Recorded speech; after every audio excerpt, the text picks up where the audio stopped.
if you've seen Space Precinct, which I'm sure lots of you have. Yes. And in particular, hopefully you've seen the episode that we put up for free, in high definition, no less, on YouTube, no less, Body and Soul, no less. Great. The one I'm not in, no less. A bit awkward.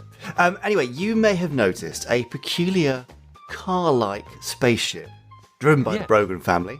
Yeah, wonderful. And that car-like spaceship bears a rather uncanny resemblance to a classic Volkswagen Beetle. Have you noticed that? Yeah, I've noticed that, yes. Well, that's because the so-called Hopper, this particular green vehicle, actually was a Volkswagen Beetle.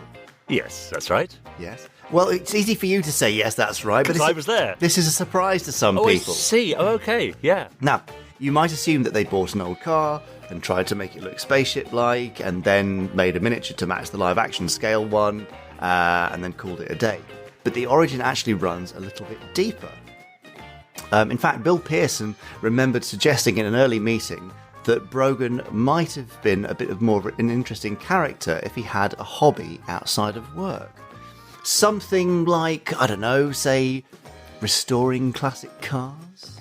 Ah. So in Bill's pitch to the team, he mentioned a Volkswagen Beetle, and apparently, Dad latched onto it. I like that. So instead of being the family car, it was very nearly Brogan's weekend project that he would have been working on in the background. Oh, that's a nice little bit of character sort of definition, isn't It it? would have I like been really that. nice, but ended up instead being, the weird green Hopper, which doesn't really look that space car. And was never given any sort of explanation as to why it was that particular design. Yes. No, exactly. So rather incongruous. Yeah, I would quite have liked it if it was his one he brought from Absolutely. at great expense to the family, and that's right. meant that his poor wife had to leave something crucial behind. And Yeah, would have been a source of domestic friction. Yeah, more domestic friction. Yeah, More domestic friction. It might have broken down. Yeah, Maybe Zill might have weed on the back seat at some point. almost certainly. Lots of bonding scenes between Brogan and his children as they tinker with the engine. Exactly. Get their hands dirty and all that kind of thing. Imagine the fun they could have had, but instead,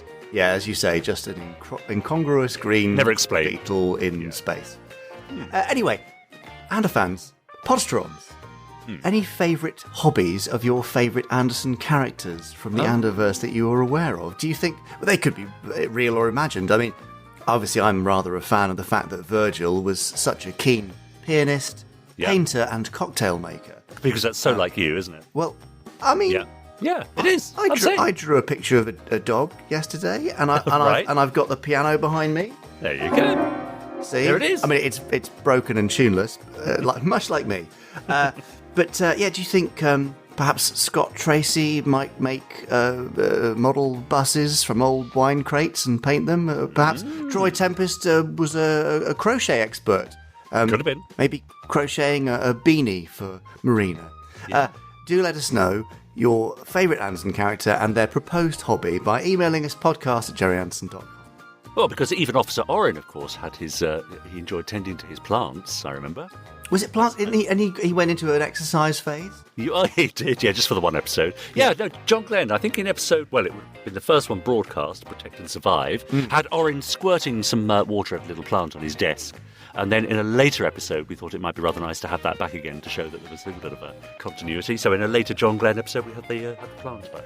Remember that? And that was all John just saying, wouldn't it be nice? Well, he was very good at trying to find kind of little linking sort of leitmotifs for each character. So we had Carson and his, Shakespeare, which is a bit ridiculous, but things like that, things that you could link between episodes, because of course there wasn't a series arc as such. Every episode was standalone with sort of a big reset button at the end of each story. So it was John's idea to have, Took's teddy bear as well in the cruiser and things like that.